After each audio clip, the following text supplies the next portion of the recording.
Hey everyone, back at you. Printing is kind of amazing. 3D printing, that is. This is a folding brace arm done out of carbon fiber nylon. You can kind of see how nice it's printed.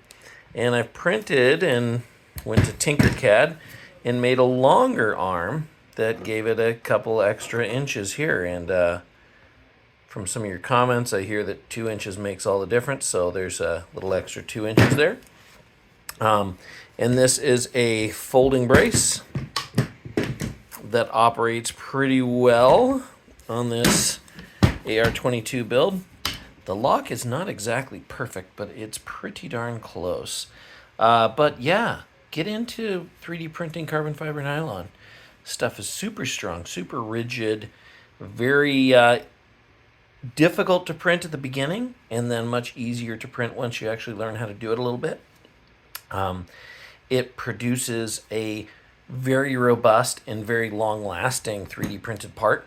I have firearms that I've printed over a year or two ago, been out in the sun, been out in the heat, all different calibers. This one is, nothing's printed in here, but I do have, the 3D printed AR22. This is all printed in PLA, however, it's not printed in carbon fiber nylon. This is done to just show you what you can print.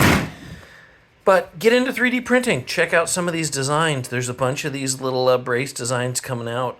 Swarm Tech just released his Scorpion 2 brace design, which I'm also going to print here in the next couple of days. So check some of that stuff out.